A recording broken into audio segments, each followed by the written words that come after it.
Capítulo 17. O trono e a serpente.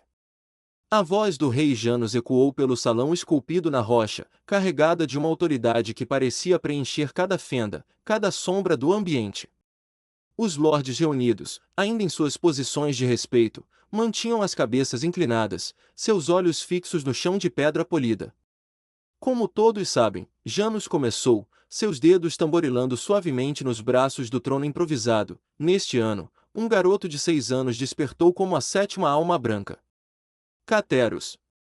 E, como em todas as eras, ele viaja por toda Éden para receber a bênção de todos os reis e monarcas do mundo. Atualmente, ele está no reino de Éremos, ao sul de Caldra, mas já está a caminho da capital de Amisos, Delfos. Kairos observava atentamente, sua respiração controlada.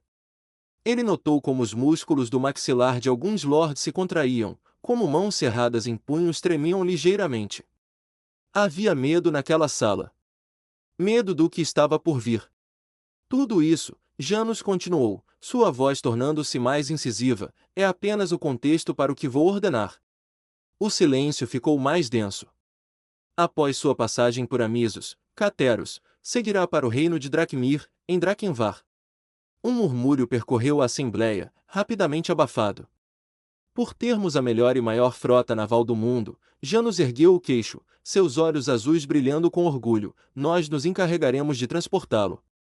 Atravessaremos o mar de Tempestos. Para isso, levarei os melhores soldados de todas as cidades e vilarejos de Amisos. A reação foi imediata e explosiva. Isso é suicídio!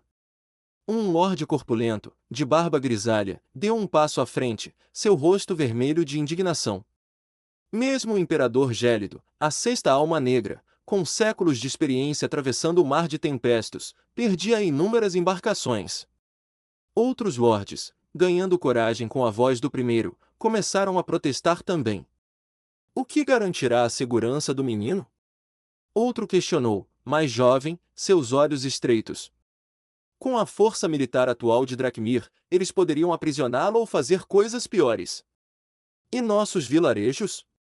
Um terceiro, mais velho, com uma túnica desgastada pelo tempo, ergueu a voz. Se levarmos nossos melhores soldados, ficaremos desprotegidos. Vulneráveis a ataques de espíritos de graus mais elevados. A gritaria aumentava. Lordes se entreolhavam, alguns acenavam em concordância, outros gesticulavam freneticamente. Era um caos, uma tempestade de palavras que ameaçava engolir o salão. Kairos, percebendo que a atenção de todos estava nos debatedores, inclinou-se ligeiramente em direção a Dariana, que permanecia imóvel ao seu lado esquerdo. Mãe, ele sussurrou, sua voz mal um fio de ar, o que é o mar de Tempestos? Dariana não moveu a cabeça, mas seus olhos se desviaram rapidamente para o filho, depois para o trono, calculando o risco de ser ouvida. Com a voz mais baixa que ele jamais ouvirá, ela respondeu, fica a sudeste de Amisos. É a rota para o continente de Drakenvar. Extremamente perigoso. Além de ser muito agitado, tem ondas gigantes constantes, ciclones imprevisíveis. Ela fez uma pausa, sua mandíbula tensa. E espíritos. Muito mais fortes e agressivos do que o normal. Kairos sentiu o sangue gelar. Agora ele entendia o desespero naquelas vozes. Homens e mulheres seriam enviados para o que poderia muito bem ser uma missão de morte. Mas algo o preocupava mais. Ele desviou o olhar para o trono. O rei Janos estava calmo. Muito calmo. Ele não havia se movido desde que os protestos começaram. Seus cotovelos estavam apoiados nos braços do trono, seus dedos entrelaçados sob o queixo. Seus olhos azuis percorriam a assembleia lentamente, como um predador observando a presa antes do ataque. Não dizia uma palavra. Apenas observava. Um a um, os lordes foram percebendo aquele olhar. Foi como uma onda de gelo varrendo o salão. O lordador corpulento, que gritava com mais veemência, sentiu o olhar e sua voz morreu em sua garganta. Outro, no meio de uma frase sobre proteção divina, congelou, sua boca aberta, as palavras esquecidas. Os murmúrios cessaram. Os gestos pararam. Até que restou apenas um. Era um lorde mais jovem, de costas para o trono, gesticulando animadamente para um grupo de outros lordes que já haviam se calado e agora olhavam para ele com horror nos olhos. Ele é um tolo mesmo, achando que pode nos intimidar dessa forma. O homem ria, ainda inconsciente do silêncio ao seu redor. Um rei jovem, uma frota, e ele acha que vai. Ele finalmente percebeu. Virou-se lentamente, seu sorriso ainda congelado no rosto, os olhos arregalando-se ao ver o rei Janus imóvel no trono, os lordes a seus pés como estátuas de sal. Ele tentou falar, tentou formar palavras de desculpas, de clemência. Foi tarde demais. O som que veio a seguir foi algo que Kairos jamais esqueceria. Não era um rugido, nem um grito. Era um rasgo úmido e grotesco, como couro sendo dilacerado. Das costas do rei Janus, algo emergiu. Não era uma ilusão, nem uma forma-pensamento como as de Dariana. Era real. Uma serpente, não, algo muito pior. Uma criatura que parecia uma serpente marinha, mas cujas escamas brilhavam como aço líquido sob a luz do salão. Sua cabeça era triangular, maciça, com olhos amarelos que queimavam como brasas. Sua boca se abriu, revelando fileiras de dentes que não pareciam pertencer a nenhuma criatura viva. Ela avançou. O Lorde tentou gritar, mas o som foi abafado quando a mandíbula da criatura se fechou ao redor de todo o seu torso superior. Não houve mastigação, nem cerimônia. Apenas o som dos pedaços do homem descendo a garganta da criatura, e então, apenas a metade inferior restou. As pernas, da cintura para baixo, permaneceram em pé por um instante absurdo, como se a morte ainda não tivesse percebido que seu dono se foi. Então, com um som mole e úmido, caíram no chão de madeira polida, espalhando um véu de sangue que manchou as vestes dos lordes mais próximos. O salão inteiro congelou. O rei Janus levantou-se, e sua voz, quando veio, foi um trovão que fez as paredes de pedra tremerem. Como ousam questionar minha autoridade? A criatura em suas costas se ergueu, sua cabeça maciça pairando sobre a assembleia, os olhos amarelos percorrendo cada rosto pálido. Seu sorriso, se aquela careta cheia de dentes podia ser chamada de sorriso, era uma coisa de pesadelo, manchada de vermelho. Acham que sou tolo? Janus continuou, sua voz ainda alta, mas agora mais controlada, mais cortante. Acham que tentaria atravessar o mar de tempestos sem um plano bem traçado? Ele desceu do trono, a serpente o acompanhando como uma extensão de sua própria espinha. Acham que sou o tipo de rei que deixaria seus súditos desprotegidos? A criatura sibilou, e os lords recuaram como um só homem. E acham, ele agora caminhava entre eles, sua presença esmagadora, que os atuais líderes de Drakmir seriam burros o suficiente para fazer algo contra a Alma Branca. Atacar o portador da Alma Branca é um crime imperdoável. Isso os tornaria inimigos de toda Éden. Ele parou diante do corpo mutilado do Lorde Morto, olhando para os restos com desprezo. Além disso, estamos em uma era nunca antes vista. A Alma Branca e a Alma Negra nascidas no mesmo ano. Seria uma tolice sem tamanho se arriscar dessa forma. Inúmeros guerreiros, dos mais fortes vivos, se encarregaram de ser seus guarda-costas. E há rumores de que o próprio Cateros já fez pactos com entidades de graus de poder muito, muito elevados. A serpente começou a recuar, deslizando de volta para as costas do rei, suas escamas se fundindo à sua carne em um processo grotesco e fascinante. Janus voltou ao trono, sentando-se novamente. Quando falou, sua voz era quase amigável. Para atravessar o mar de tempestos, fiz inúmeros pactos com espíritos que nos guiarão.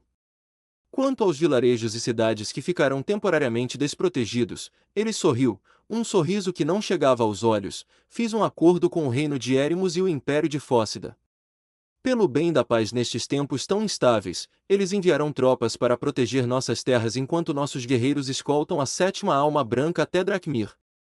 Ele inclinou a cabeça, seus olhos azuis percorrendo a assembleia. Alguém tem mais alguma pergunta? O silêncio foi absoluto. Nenhum som. Nenhuma respiração audível. Até o vento lá fora parecia ter parado. É o que pensei, Janus concluiu, satisfeito. Guardas, removam o cadáver. E encontrem um substituto para o Lorde. Ele fez uma pausa, erguendo uma sobrancelha. Qual era o nome dele mesmo? Lorde Cássio, Sua Majestade, um servo respondeu, trêmulo. Lorde Cássio, então. Que seu substituto seja mais ponderado. Enquanto os guardas removiam os restos mortais, deixando um rastro de sangue no chão polido, Janos ergueu a mão para um de seus criados, que lhe entregou um pergaminho. Ele o abriu lentamente, seus olhos percorrendo o conteúdo. Agora, ele disse, sua voz retomando um tom quase casual, trataremos de outros assuntos. Ele ergueu o olhar. Que vem até mim a mulher conhecida como Guardiã Citrina. O coração de Kairos parou por um batimento. Ele olhou para o lado. Dariana não hesitou. Ela se levantou, sua postura ereta, seu rosto uma máscara de calma profissional, e caminhou até alguns metros do trono. Estou aqui, Sua Majestade. Janos estudou-a por um longo momento. Quero algumas informações sobre a senhora. Ele olhou para o pergaminho novamente. Você não nasceu em Amisos. Veio de Valeren para cá há cerca de 6 anos. Estas informações estão corretas? Sim, senhor. E por que vir de um reino tão distante? Em busca de novas oportunidades, Dariana respondeu, sua voz firme. De uma nova vida. Janos pensou por um momento, sua expressão indecifrável. Muito bem. Ele continuou, seus olhos voltando ao pergaminho. A senhora é casada com um homem acinzentado. Quando veio para Misos, já estava grávida deste homem. Deu à luz uma criança que, como era de se esperar, despertou como acinzentado também. Um murmúrio percorreu os lordes, rapidamente abafado. Por quê? Janos perguntou, sua voz carregada de uma curiosidade que beirava o sarcasmo. Uma mulher como a senhora se casaria com um acinzentado. Dariana ergueu o queixo. Porque é o homem que eu amo, Sua Majestade. O silêncio durou um segundo. Então, uma risada. Não foi apenas Janos. Lordes de todos os cantos do salão riram, alguns discretamente, outros abertamente. O rei limpou os olhos que lacrimejavam de tanto rir, acenando com a cabeça. Entendo, ele disse, ainda sorrindo. Agora compreendo por que a senhora fugiu de Valeren. Kairos sentiu as mãos de George, ao seu lado, se cerrarem em punhos. Janos continuou, ainda consultando o pergaminho. Este acinzentado trabalha produzindo e vendendo especiarias, não é? Desta vez, os murmúrios foram mais altos. Alguns lords olhavam uns para os outros incrédulos. Especiarias? Um deles exclamou. Um acinzentado preparando especiarias? É um absurdo. Outro acrescentou. Preparar especiarias é trabalho para a alta nobreza. É uma arte refinada. Um terceiro, mais velho, parecia genuinamente ofendido. Como um acinzentado poderia? Calma. A voz de Janos cortou a discussão, e o silêncio retornou instantaneamente. Lorde de Notos, apresente-se. Teron, que até então tentava se fazer invisível atrás dos outros lords, deu um passo à frente. Kairos pôde ver suas pernas tremendo como árvores ao vento, mas sua voz, quando veio, foi surpreendentemente estável.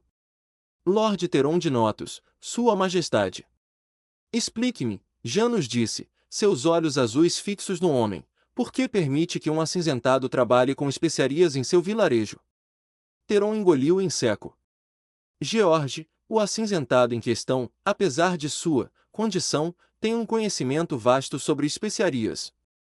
Ele consegue preparar dezenas de tipos diferentes, em quantidades altíssimas, e todas com uma qualidade impressionante, Sua Majestade.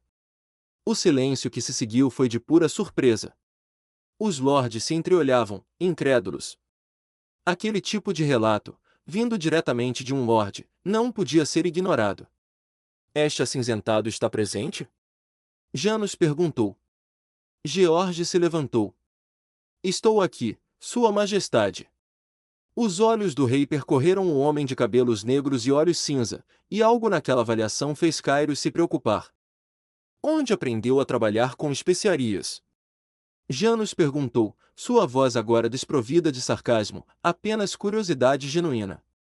Dariana, que ainda estava ajoelhada, pareceu encolher ligeiramente. Kairos nunca vira sua mãe tão tensa. George se pronunciou, sua voz calma e medida. Estudei em Logoteion, Sua Majestade. Na ala acadêmica. O impacto foi imediato e devastador. Logoteion! Um lorde gritou. Um acinzentado estudou em Logoteion? É impossível! Outro exclamou. A instituição mais prestigiosa de Éden. Como ele conseguiu? Silêncio! O rugido de Janus foi menos alto que antes, mas infinitamente mais ameaçador. Os lordes se calaram na hora. O rei voltou seu olhar para Dariana. E a senhora? Também estudou em Logoteion? Dariana suspirou, um som tão baixo que apenas Kairos, que a conhecia tão bem, pôde perceber. Sim, Sua Majestade. Na ala de combate. Janus ficou em silêncio por longos segundos. Quando falou, sua voz era baixa, perigosa. O que me impede de pensar que vocês são espiões? O coração de Kairos disparou. Ele viu sua mãe fechar os olhos por um momento, reunindo coragem. Então, ela se ajoelhou ainda mais profundamente, sua testa quase tocando o chão. Sua Majestade, ela disse, sua voz carregada de uma convicção que transcendia o medo, eu defendo o vilarejo de Notos com minha vida. Todas as noites, patrulho suas fronteiras. Enfrentei espíritos obsessores, bestiais e ameaças que nem mesmo os guardas mais corajosos ousariam enfrentar. Não por honra, não por glória, mas porque acredito que aquelas pessoas merecem dormir em paz.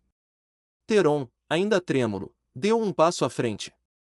Eu posso testemunhar, Sua Majestade. Dariana arriscou a vida para proteger o povo de Notos inúmeras vezes. Ela já provou seu valor. Mais do que qualquer outro guerreiro em minhas terras. Janus observou os dois por um longo momento. Seus olhos percorreram os rostos dos lordes, buscando qualquer sinal de falsidade. Não encontraram. Ele suspirou, um som que parecia carregar o peso de sua posição. Muito bem. Acredito em suas palavras. Dariana exalou um suspiro de alívio que ela mal conseguiu disfarçar. No entanto, Janus continuou, e o alívio evaporou, quero que a senhora venha na viagem para o reino de Drakmir. Ficará em meu próprio navio. Para que eu possa observá-la. Por um tempo. Dariana se ajoelhou novamente. Seria uma honra, Sua Majestade. Agradeço pela confiança. Janus acenou com a mão, um gesto cansado. O arauto soou a trombeta, e o rei se levantou. Sem outra palavra, ele se retirou, seguido por seus guardas e criados, a serpente imaginária ainda pairando sobre todos eles como uma ameaça silenciosa. O silêncio permaneceu por um longo momento após sua saída. Então, como uma onda, o alívio coletivo varreu o salão. Lordes se abraçavam, outros se ajoelhavam, muitos apenas olhavam fixamente para a mancha de sangue que agora secava no chão de madeira. O rei não toleraria mais desrespeito. Isso estava claro. Os 2 dias seguintes em Vóreos foram uma mistura agridoce de despedidas iminentes e momentos roubados.